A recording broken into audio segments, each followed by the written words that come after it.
Salam saudara yang dikasihi Tuhan Yesus Kristus. Kembali di pagi yang sangat diberkati ini saya ingin berbagi sebuah kebenaran firman Tuhan yang saya ambil dari Ibrani pasal yang ke-10 ayat 35 sampai yang ke-39. Terlebih khusus saya ingin membahas tentang sebuah ayat di bagian 37 dan 38, di mana firman ini berkata bahwa sebab sedikit waktu lagi, bahkan sangat sedikit waktu lagi, dan Ia Tuhan yang akan datang sudah akan ada tanpa menangguhkan kedatangannya. Tetapi orangku yang benar akan hidup oleh iman, dan apabila ia mengundurkan diri, maka aku tidak akan berkenan kepadanya. Saudara yang dikasihi Tuhan, kemarin saya menonton sebuah video konten. Ada suatu pesan Tuhan dari seorang anak Tuhan bernama Anggi. Di situ dia memberitakan bahwa kedatangan Yesus tidak akan lama lagi.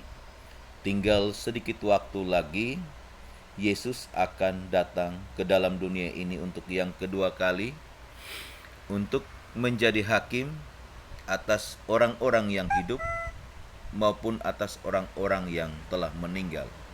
Saudara, firman ini ketika saya membacanya, jujur secara pribadi saya ketakutan, karena pertanyaan buat saya sendiri, apakah saya sudah siap ketika hari Tuhan itu datang tiba-tiba seperti pencuri? Firman ini sebenarnya buat saudara dan saya, Tuhan menginginkan untuk sejak saat kita mendengarkan akan firman ini, Tuhan hanya mau saudara dan saya jangan mengeraskan hati kita, tetapi Tuhan mau kita benar-benar mau berbalik dari kehidupan kita yang selama ini terbelenggu dosa. Kita mau berbalik supaya benar-benar kita hidup seturut apa yang Tuhan firmankan. Sehingga ketika hari Tuhan itu datang, saudara dan saya telah mempersiapkan diri bahkan hidup kita untuk menanti kedatangannya, sehingga saudara dan saya mengambil bagian atau saudara dan saya masuk ke dalam bilangan orang-orang yang akan diselamatkan. Bukan sebaliknya, saudara dan saya masuk dalam bilangan orang-orang yang akan dibinasakan. Saudara-saudara, sebagaimana kita mengingat, kita merujuk kembali kepada perjanjian lama ketika Tuhan membinasakan seisi bumi dengan air bah. Ketika itu Tuhan mentitahkan kepada Nuh untuk dia mempersiapkan diri.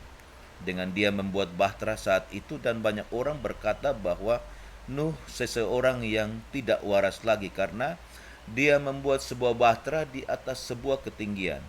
Tapi kembali lagi bahwa rencana Tuhan tidak akan tertundahkan. Rencana Tuhan akan tergenapi sebagaimana firman hari ini. Saya ingin mengajak saudara-saudara untuk mari kita berbenah kehidupan ini. Kita mau belajar melakukan apa yang Tuhan mau. Segala dosa kita berupaya. Saya percaya bahwa dengan kekuatan yang datang daripada Tuhan, kita akan dimampukan untuk perlahan-lahan kita menanggalkan apa yang tidak disukai Tuhan. Terlebih kita yang saat ini sudah hidup dalam kebenaran firman Allah, kita melihat kembali dalam ayat yang 24, dikatakan ayat 25 dan 26 bahwa mari kita supaya kita saling memperhatikan, kita saling mendorong dalam kasih dan dalam pekerjaan baik.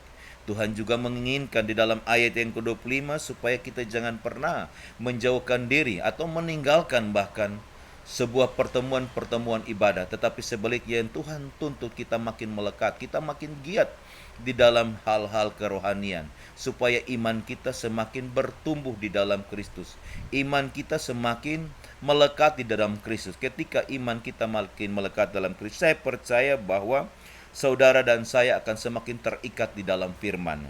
Sehingga firman yang berkata di ayat yang 26 yang berkata bahwa sesudah saudara dan saya mengetahui yang namanya pengetahuan atau kebenaran itu, kita jangan meninggalkan itu lagi. Supaya apa? Ketika orang-orang yang telah memahami kebenaran dan ketika dia meninggalkan kebenaran itu, firman Allah berkata bahwa tidak ada korban untuk penghapusan dosa itu. Atau dengan kata lain bahwa pengampunan itu tidak berlaku. Tuhan Yesus memberkati saudara dan saya.